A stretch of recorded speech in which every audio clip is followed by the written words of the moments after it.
नमस्कार।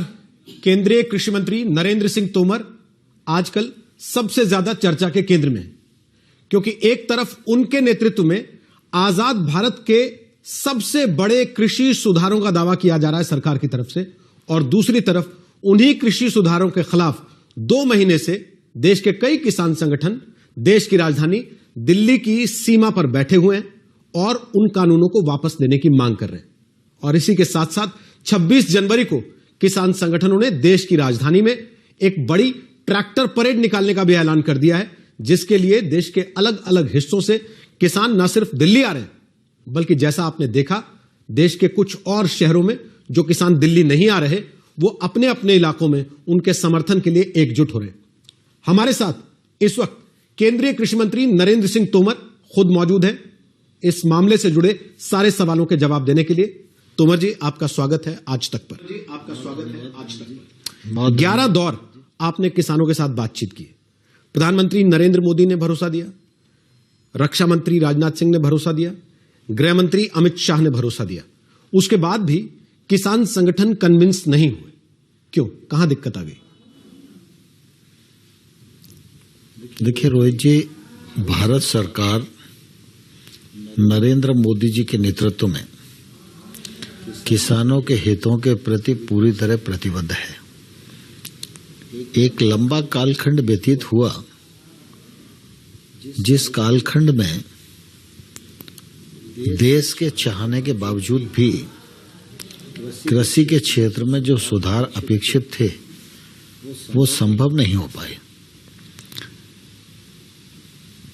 नरेंद्र मोदी जी के नेतृत्व में पिछले दिनों कृषि सुधार बिल लोकसभा और राज्यसभा में लाए गए और वो पारित भी हुए, लागू भी हुए।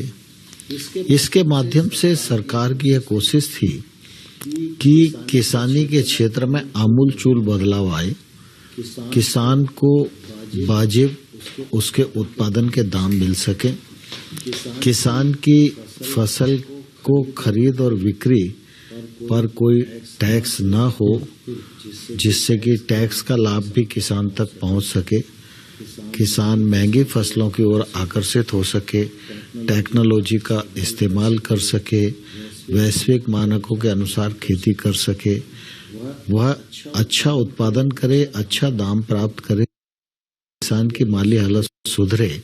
इस दृष्टिकोण के आधार पर ये सुधार बिल लाए गए।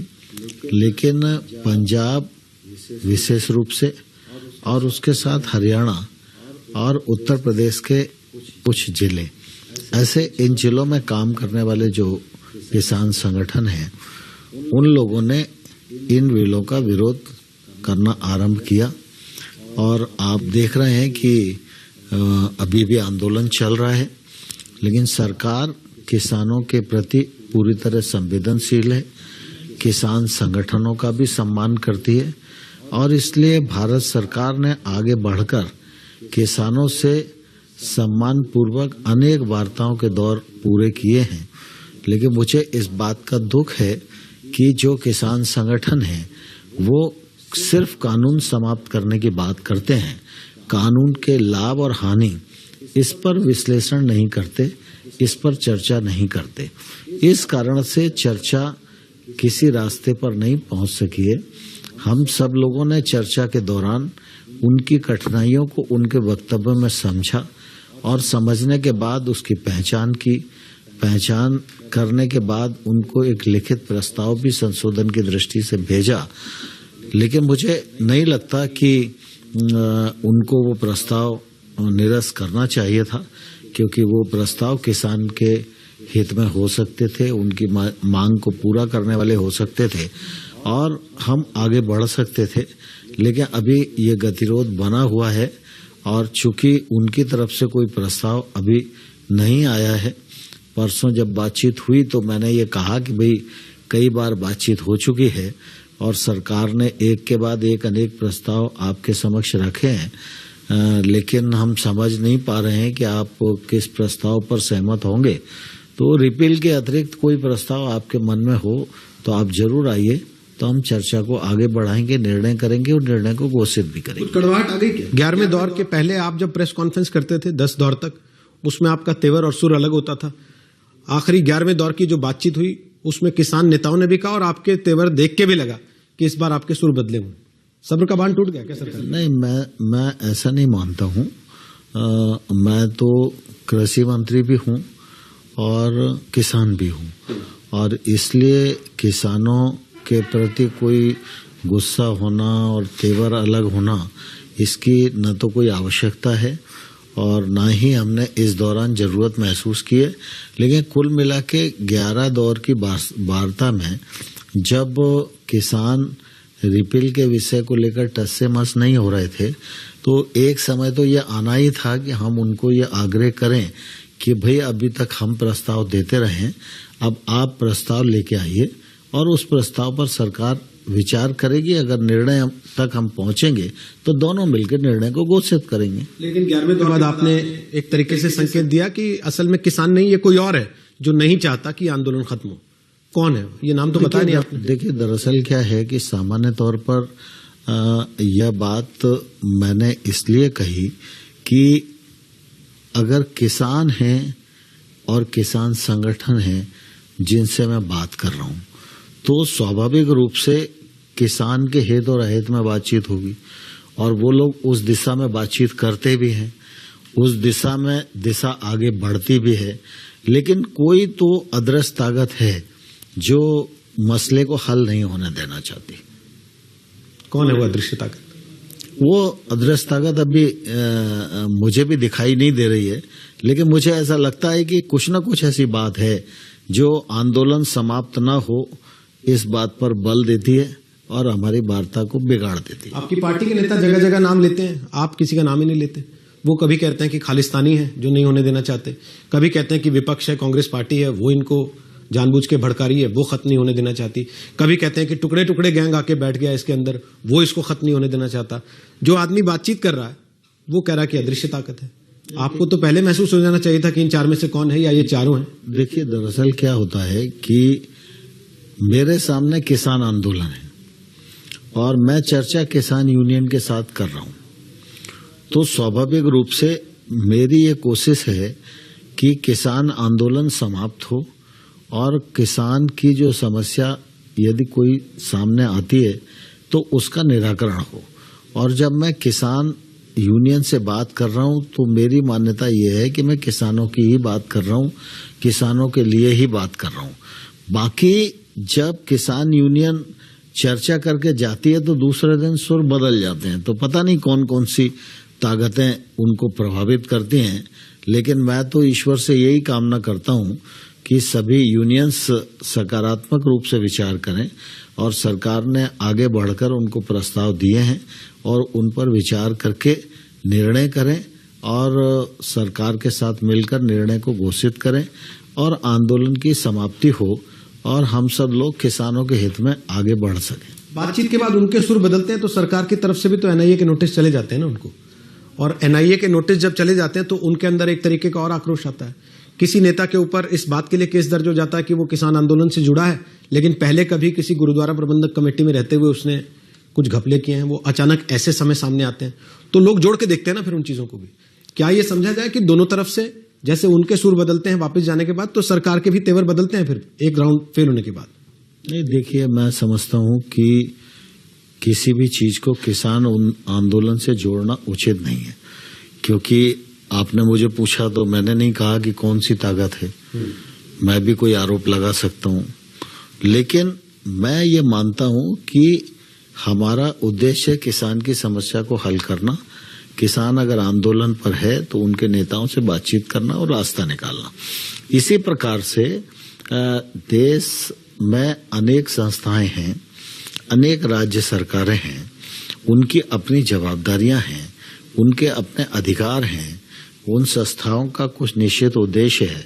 अगर वो संस्थाएं किसी प्रकार की कोई कार्रवाई करती हैं, नोटिस देती हैं, फलाना करती हैं, कोई राज्य सरकार में कानून व्यवस्था की स्थिति खड़ी हो रही है, अगर कोई प्रकरण कायम करती है, कार्रवाई करती है, तो उससे आंदोलन से छोड़ने की उसको आवश्यकता नहीं है।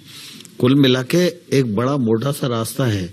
जब लोग बात करते हैं तो सरकारें बात करती हैं, जब लोग आंदोलन करते हैं तो पुलिस उनसे बातचीत करती है। ये तो स्वाभाविक है कि इसमें किसी को बुरा मानना नहीं चाहिए। लेकिन जहां तक एनआईए वगैरह का विषय है, इसका कोई आंदोलन से लेना देना नहीं है। अब आगे की बातचीत के लिए आपने कोई तारीख नहीं दी। किसान अपनी बात पर कायम है कि 26 तारीख को हम अपनी परेड निकालने के लिए तैयारी कर रहे हैं। कोर्ट ने कह दिया कि दिल्ली पुलिस तय कर ले और किसान आपस में बात कर लें कि इनको परमिशन मिलती है कि नहीं मिलती है। इस समय बातचीत का रास्ता है या फिर जैसे आंदोलन करने वालों से निपटा जाता है वो वाला रास्ता पकड़ेगी सरकार? देखिए, मैंने कहा कि सरकार बातचीत के लिए हमेशा तैयार है। और जब पंजाब में किसान रेल की पटरियों पर बैठकर आंदोलन कर रहे थे, हम तब से लगातार चर्चा में हैं। किसान के मान सम्मान की इस चर्चा में हमेशा चिंता की है। इस आंदोलन के दौरान किसान संगठनों की प्रतिष्ठा को किसी भी प्रकार का आघात न लगे, इन मर्यादाओं का पालन भी हमने हमेशा किया है। आमतौर पर जब चर्चाएं चलती हैं तो किसी आंदोलन की घोषणा नहीं की जाती। चर्चा टूटती है तो नेक्स्ट स्टेप की बात होती है। ये सामान्य तौर पर आंदोलन का तरीका है। लेकिन किसान यूनियन आंदोलन की घोषणा भी करती रही, उनको संपन्न भी करती रही, लेकिन यूनियन के सम्मान में हम लोगों ने कभी आपत्ति नहीं ली है। मैं आज भी इस मत का हूं और आशावान हूं कि सरकार के प्रस्ताव यूनियंस के सामने विचाराधीन हैं। वो उन प्रस्ताव पर विचार करके अपने प्रस्ताव से हमको अवगत कराएंगे और अगर उनको कोई नया प्रस्ताव ध्यान में आता है तो उस प्रस्ताव से भी अवगत कराएंगे। और जब वो अवगत कराएंगे तो हम जरूर बात करेंगे। सरकार पूरे खुले मन से व्यापक दृष्टिकोण के आधार पर किसानों के प्रति संवेदनशीलता से विचार करने की पक्षधर है और ये हमने पिछले 2 महीने के दौरान दिखाया भी है। जहां तक 26 जनवरी के उनके कार्यक्रम का सवाल है तो मैं तो हमेशा से ही उनको आग्रह करता रहा हूं और आज भी मैं आपके माध्यम से सभी किसानों को, यूनियंस को यह आग्रह करना चाहता हूं कि 26 जनवरी हमारा गणतंत्र दिवस का राष्ट्रीय त्योहार है। इस त्योहार को सारी दुनिया में देखा जाता है और हम जब आंदोलन पर हैं तो आंदोलन करने के लिए हमारे पास 365 दिन है। हम अपनी रैली की ताकत किसी भी दिन दिखा सकते हैं। इस ताकत को दिखाने के लिए, आंदोलन करने के लिए 26 जनवरी का दिन उपयुक्त नहीं है। 26 जनवरी गणतंत्र दिवस की गरिमा का हमेशा हर एक व्यक्ति ने ख्याल रखना चाहिए और मैं उनसे आग्रह करता हूं कि वो 26 जनवरी को जो आंदोलन की उनकी मानसिकता है उसको वो त्यागें और कोई और दिन निश्चित करें। लेकिन लोकतंत्र में आंदोलन करना किसान यूनियन का या बाकी सब यूनियंस का अपना एक अधिकार है, तो सीमा में रहकर आंदोलन तो कर सकते हैं, इसलिए उनको आंदोलन करने से किसी ने रोका भी नहीं है। लेकिन मेरा आग्रह है कि 26 जनवरी के अतिरिक्त अगर कोई और दिन तय करेंगे तो ज्यादा अच्छा होगा और अगर वो 26 जनवरी को भी करेंगे तो मुझे पूरा विश्वास है कि जिस प्रकार से आंदोलन को अनुशासित बनाए रखने में किसान यूनियंस ने अपनी भूमिका का निर्वाह किया है, तो 26 तारीख के आंदोलन भी अनुशासित तरीके से और गरिमा को रखते हुए होगा, ऐसा मुझे लगता है। अंदर से ही सरकार के सूत्रों की आवाजें हैं, आप तक भी पहुंच रही होंगी कि सरकार को ये डर है कि कहीं 26 जनवरी को परेड के लिए परमिशन मिल गई, अंदर आ गए तो फिर वापस नहीं जाएंगे, और वापस नहीं जाएंगे तो जिस चीज को 2 महीने से सरकार टालने में कायम रही थी वो चीज टल नहीं पाएगी, अव्यवस्था फैलेगी दिल्ली में। क्या ऐसा डर है सरकार को? मैं समझता हूं कि सरकार भी ये मानती है, पुलिस भी ये मानती है और किसान भी इस बात को जानते हैं, क्योंकि किसान मुख्य रूप से पंजाब और हरियाणा के हैं। पंजाब और हरियाणा आधा दिल्ली में ही रहता है, वो भी नागरिक हैं और आंदोलन करते समय हर व्यक्ति को इस बात का ध्यान रखना चाहिए कि जब मैं अपने आंदोलन के अधिकार का प्रयोग कर रहा हूं तो दूसरे लोगों के नागरिक होने के जो अधिकार हैं वो कहीं प्रभावित न हो। तो मुझे लगता है कि यूनियंस भी समझदार हैं, किसान भी समझदार हैं और समझदारी से दिन में निकलेगा। आपने कहा हम उनके प्रस्ताव का वेट कर रहे हैं, वो कह रहे हैं हम 2 महीने में 200 बार ये बात कह चुके हैं कि कानून वापस लो, यही हमारा प्रस्ताव है। अगर यही स्थिति रहती तो फिर क्या? नहीं, मैं समझता हूँ, देखिए दरअसल क्या है कि कोई भी कानून पूरा खराब नहीं होता और कानून को रिपील करना ये डिमांड उचित नहीं है। हमने कहा है कि किसानों को कानून के जिन प्रावधान पर आपत्ति है वो प्रावधानवार चर्चा करें, चिन्हित करें, आपत्ति प्रस्तुत करें, सरकार उस पर विचार भी करेगी और उसका निराकरण भी करेगी। 1.5 साल आपने कहा हम निलंबित करने का प्रस्ताव देते हैं, क्या सरकार इस पर अभी भी कायम है? स्वाभाविक रूप से अगर यूनियंस इसको मानकर और सरकार को प्रस्ताव देती हैं तो जो सरकार ने कहा है वो सरकार उस पर अभी भी स्थिर है। अगर आप 1.5 साल कानून को निलंबित करने पर राजी हैं, उनकी पसंद के सारे बदलाव करने पर राजी हैं, जैसा आपने खुद अभी कहा, तो फिर रद्द क्यों नहीं कर देते? नए सिरे से कानून क्यों नहीं ले आते? आपकी बात भी रह जाएगी, उनकी बात भी रह जाएगी, नया कानून भी आ जाएगा और उनकी। देखिए, दरअसल क्या है कि इस प्रकार की स्थिति किसी भी प्रकार से उचित नहीं है। चूंकि किसान आंदोलन पर बैठे हुए हैं और किसान का मान सम्मान का सवाल है, सरकार की कोई जिद नहीं है, सरकार का कोई ईगो नहीं है, सरकार किसानों के लिए है और किसानों के हित में काम करना चाहती है। इसलिए कई किसानों की बात मानने की आवश्यकता पड़ती है तो हम बात मानने के लिए तैयार हैं और इसलिए 1.5 साल का भी समय दिया है कि भाई कानून के सभी पक्षों पर आप सब कमेटी में रहकर विचार कर लो और फिर कमेटी जो रिकमेंडेशन करेगी वो सरकार करेगी। लेकिन कमेटी को लेकर भी तो सवाल खड़े हो गए ना। अगर सुप्रीम कोर्ट ही कह देगा सरकार से या वो कमेटी ही कह देगी कि ठीक है कानून रद्द कर दीजिए, तब भी तो रद्द करने पड़ेंगे सरकार। देखिए, कमेटी जब कहेगी वो उस समय सरकार विचार करेगी कमेटी की जो रिकमेंडेशन है। लेकिन आज सामान्य तौर पर ऐसा नहीं मान के चलना चाहिए, क्योंकि जब सब बारीकी से विचार करेंगे तो हो सकता है समय रहते अनेक मुद्दों पर सहमति बन जाए।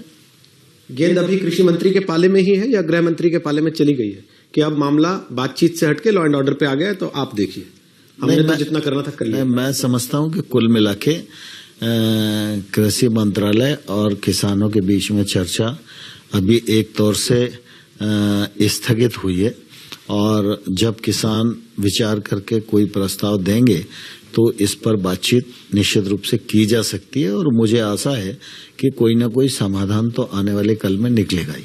आपको लगता है राजनीतिक तौर पर पंजाब में, हरियाणा में आगे चुनाव भी होंगे, इस चीज का आपको नुकसान होगा? आपके पार्टनर्स तो काफी घबराए हुए घूम भी रहे।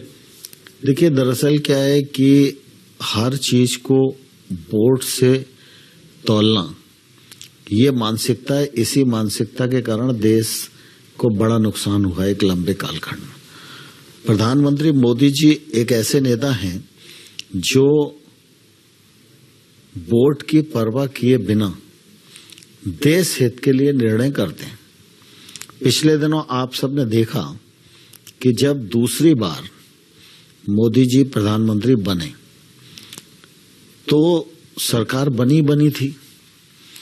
धारा 370 को समाप्त करने का विषय हमारे विचार के और हमारी विचार और राजनीतिक यात्रा के गर्भ में वह 1953 से है। तो हम चाहते तो उसको वोट का विषय समझते तो 4 साल इंतजार करके कार्यकाल के चौथे साल में हम धारा 370 को समाप्त करते। लेकिन नरेंद्र मोदी जी ने इस बात की परवाह नहीं की कि भाई इस विषय को वोट से तोलना है और उन्होंने धारा 370 को पहले 6 महीने में समाप्त करने का निर्णय किया। वो निर्णय हो भी गया। आज कश्मीर में अच्छी स्थिति है और स्थिति दिनों दिन आगे बढ़ रही है। लोकतंत्र एक तौर से वहाँ स्थापित हो गया है। वर्षों बाद पंचायत के चुनाव हुए हैं, फंड्स का ठीक प्रकार से उपयोग हो रहा है, आतंकवाद पर पूरी तरह नियंत्रण हुआ है। और इसलिए जब कृषि सुधार बिल की बात आई तो ये बिल बहुत पहले आ जाना चाहिए थे। यूपीए 1 में भी, यूपीए 2 में भी लगातार इस बात की कोशिश होती रही कि कृषि के क्षेत्र में रिफॉर्म हो। स्वामीनाथन साहब ने अपना रिकमेंडेशन दिया, उन्होंने भी इस बात का आग्रह किया। नेशनल फार्मर कमीशन ने अपना रिकमेंडेशन दिया तो उन्होंने भी इस बात को पर बल दिया। श्वेतकारी संगठन के नेता शरद जोशी जैसे बड़े बड़े लोग थे, उन सब ने इस बात पर बल दिया कि रिफॉर्म होना चाहिए। मनमोहन सिंह जी, शरद पवार साहब, ये सब लोग भी रिफॉर्म चाहते थे, लेकिन उस समय वो नहीं हो पाए। नरेंद्र मोदी जी ने जब रिफॉर्म करने का सोचा तो उन्होंने इस बात की परवाह नहीं की कि इससे वोट का क्या नुकसान होगा। उनके प्राथमिकता थी कि इससे देश का भला होगा, इसके किसान की माली हालत सुधरेगी, कृषि के क्षेत्र का योगदान जीडीपी में ज्यादा बढ़ेगा, कृषक की माली हालत सुधरेगी, हमारे कृषि उत्पाद जो हैं वो ज्यादा से ज्यादा निर्यात हो सकेंगे, जिसके कारण अधिक दाम किसान को मिल सकेगा, और खेती के क्षेत्र में जो हमारी ताकत है उस ताकत को इन रिफॉर्म के माध्यम से हम और बढ़ा सकेंगे। हम यह जानते हैं और मोदी जी भी इस बात को भलीभांति जानते थे कि जब इस अच्छे काम को करना जाएंगे तो कहीं ना कहीं से तो विरोध आएगा ही। तो स्वाभाविक रूप से जब भी कोई परिवर्तन होता है तो इस प्रकार की बाधाएं आती हैं। ये मैं इसको अस्वाभाविक नहीं मानता, ये स्वाभाविक ही है, और मुझे लगता है वक्त के रहते इसकी दिशा ठीक हो पाएगी, ऐसा मैं मानता हूँ। आप कह रहे हैं कि वोट को ध्यान में नहीं रखते बड़े फैसले करते समय। जिस देश में चुनाव के दौरान कोरोना जैसी महामारी का वैक्सीन फ्री देने का वादा किया जाता हो राजनीतिक पार्टी के द्वारा, वहां कृषि सुधार वोट का मुद्दा नहीं होगा, क्या ये कहना जायज है? और दूसरा, आपके पार्टनर हरियाणा में वो परेशान है, आप तक भी ये बात आती होगी, जब वो तस्वीरें आपको दिखती होंगी, मिलते हैं गृह मंत्री से जाके, प्रधानमंत्री से जाके, और लगातार उन पर भी दबाव रहता है जवाबदेही का, क्योंकि वो किसानों के बीच में काम करने वाली पार्टी कहे जाते हैं। तो इस बात को क्या आप नकार के चल सकते हैं कि ये जो घमासान हो रहा है आपके और किसान संगठनों के बीच में, उसका हरियाणा पंजाब में आपको नुकसान नहीं होगा? नहीं, देखिए, जब चुनाव होगा तब चुनाव लड़ेंगे, और चुनाव भारतीय जनता पार्टी लड़ेगी, हमारे जो एलाइज हैं उनके साथ मिलकर लड़ेंगे, लेकिन आज चुनाव जैसी स्थिति नहीं है। लेकिन मैं आपको कहना चाहता हूं कि वोट की दृष्टि से भी अगर हम आकलन करें तो हमारे ध्यान में आएगा कि जब से किसान आंदोलन शुरू हुआ है तब से देश में अनेक स्थानों पर चुनाव हो गए। लोग ऐसा मानते हैं कि सब जगह किसान परेशान हैं, लेकिन इसी आंदोलन के चलते हुए बिहार का चुनाव हुआ, बिहार में एपीएमसी नहीं है, आंदोलन में बहुत दुआई दी जाती है कि बिहार में किसान परेशान है, तो जो किसान है वो वोटर भी तो है, तो वहां तो एनडीए की सरकार बन गई, आंदोलन का कोई असर नहीं हुआ। जहां पर आंदोलन चल रहा है उसके बगल में राजस्थान लगा हुआ है, वहां ग्रामीण क्षेत्र के स्थानीय संस्थाओं के चुनाव हुए, वहां भारतीय जनता पार्टी ग्रामीण क्षेत्र के चुनाव में बहुत अच्छे से जीती, तो वहां कोई फर्क नहीं पड़ा। तो किसान भी तो मतदाता है, और देश भर के किसान संगठन, किसान, चाहे महाराष्ट्र हो, चाहे आंध्र प्रदेश हो, तमिलनाडु हो, कर्नाटक हो, मध्य प्रदेश हो, सब तरफ का किसान इस आंदोलन को बहुत अच्छे से नहीं ले रहा है। उन सब की मान्यता है कि ये कृषि रिफॉर्म जो हुए हैं इससे किसान के जीवन स्तर में बदलाव आएगा। लेकिन वो रिफॉर्म वो रहे कहाँ जो आप लेके आए थे? वो रिफॉर्म वो रहे कहाँ जो आप लेके आए थे? क्योंकि आप एक तस्वीर लेके आए, उसमें किसान संगठनों ने कहा कि हमें ये वाला कोना पसंद नहीं है, इसको काट दीजिए। आपने कहा ठीक है। उन्होंने कहा नहीं, ये चेहरे पे ये जो नाक आपने लगाई ये पसंद नहीं, इसको काट दीजिए। ये कान आप हमको पसंद नहीं आ रहा, ये काट दीजिए। आप तैयार होते चले गए। वो असल तस्वीर तो वो रही नहीं जो आप लेके आए थे। देखिए, जब वो पूरी तरह बदल ही गई तो उसको नए सिरे से बनाने में क्या आपत्ति? नहीं, देखिए, दरअसल क्या है, अभी कोई भी चीज मान ली गई ऐसा नहीं मानना चाहिए। उन्होंने जो बात कही उस पर हमने अपना प्रस्ताव दिया कि हम पूरे खुले मन से उस पर विचार करने को तैयार हैं। यानी कि जब वो कहते हैं कि सरकार झुंझुना दे रही है तो आप उस बात को स्वीकार करें? नहीं, झुंझुना नहीं दे रही। संशोधन किसी भी विषय पर चर्चा करके हो तो वो झुंझुना थोड़े होता है, वो तो एक सरकार का निर्णय है। वो निर्णय भी लोकसभा और राज्यसभा में ही जाके होगा। तो इसलिए जो उसको झुंझुना कहते हैं तो मैं समझता हूँ कि वो अच्छे भाव से नहीं कहते। सरकार ने जब जब चर्चा की है, जिस बिंदु पर चर्चा की है, वो इसलिए उनके समक्ष रखी है कि भाई आप आइए, इसमें क्या तकलीफ है उसको हम लोग बैठते हैं, और बैठने के बाद हम भाषा तैयार करेंगे, कानून की मंशा, आपकी मंशा, और उसमें से किसान का हित क्या हो सकता है उस पर अपन मिलकर निर्णय करेंगे। यानी कि अगर समझौता नहीं होता किसान संगठनों के साथ तो आपने जो बदलाव प्रस्तावित किए थे वो बदलाव नहीं होंगे, फिर वो खत्म हो जाएंगे, कानून वैसे का वैसा रहेगा। अभी सामान्य तौर पर कानून तो सुप्रीम कोर्ट ने स्थगित कर दिया है, तो इसलिए आज की स्थिति में कानून का क्रियान्वयन नहीं हो रहा है। और हमारे देश में सुप्रीम कोर्ट सर्वोच्च संस्था है, उसका निर्णय सबके लिए मान्य है। तो इसलिए आज तो वो कानून का मतलब क्रियान्वयन हो ही नहीं रहा है। अब जब इन लोगों से बातचीत होगी और किसी रास्ते पर पहुंचेंगे तो फिर रास्ता जो तय होगा उस पर चलेंगे। आप कहते हैं कि सरकार का अहंकार नहीं है, कोई ईगो नहीं है, यानी कि किसान संगठनों की तरफ से ईगो है। किसान संगठन कहते हैं कि हमारा कोई ईगो नहीं है, सरकार की तरफ से ईगो है, इसलिए बात अड़ जाती है। तो कहीं कोई ऐसी एक बीच का रास्ता, कोई ऐसा बीच की व्यवस्था निकालने की कोशिश नहीं हो सकती? क्योंकि आपको जो कमेटी सुप्रीम कोर्ट ने दी उस पर भी किसानों ने ऐतराज कर दिया कि ये सब तो सारे के सारे पक्ष के ही हैं। मैं वही आपके माध्यम से किसानों को भी निवेदन करना चाहता हूं और देश को भी अवगत कराना चाहता हूं। यहाँ जो किसान आंदोलन पर बैठे हैं उनकी कोई भी संख्या आंक सकता है। मतलब कुल मिला के वो लोग जब आंकते हैं तो बोलते हैं 50-60 हजार हैं, 70 हजार हैं। दूसरे लोग आकलन करते हैं तो कोई 25-30 हजार बताता है। देश में 14.5 करोड़ किसान हैं और भारत सरकार जब कोई कानून बनाती है तो वो 14 करोड़ किसानों को दृष्टिगत रखते हुए बनाती है। हजारों किसान संगठन हैं। ऐसे करोड़ों लोग इन कानूनों के समर्थन में खड़े हुए हैं। इन कानूनों को वो अच्छा मानते हैं। तो ऐसी स्थिति में कुल मिला के सरकार के अहंकार का तो सवाल नहीं होता। सरकार की तो प्रतिबद्धता और जवाबदेही है। इन किसानों के प्रति भी है जो आंदोलन में बैठे हैं, जो आंदोलन में नहीं बैठे उन किसानों के प्रति भी है। और इसलिए सरकार के किसी युगों का सवाल तो इसलिए नहीं कह सकते कि अगर सरकार का अहंकार होता और सरकार कहीं भी अपने निर्णय से इधर उधर नहीं होती तो हम एक के बाद अनेक प्रस्ताव उनको देते क्यों? एमएसपी पर वो आपसे भरोसा मांग रहे थे, आपने कहा हम लिखित में भरोसा देने को तैयार हैं। लेकिन जब वो कहते हैं कि एमएसपी की गारंटी वाला कानून ले आइए तो सरकार गोल कर जाती है। देखिए कारण क्या है कि एमएसपी भारत सरकार का प्रशासनिक निर्णय है। लंबे समय से एमएसपी चल रहा है, भली प्रकार से चल रहा है। नरेंद्र मोदी जी के प्रधानमंत्री बनने के बाद एमएसपी को लागत पर 50% मुनाफा जोड़कर घोषित करने का निर्णय किया गया।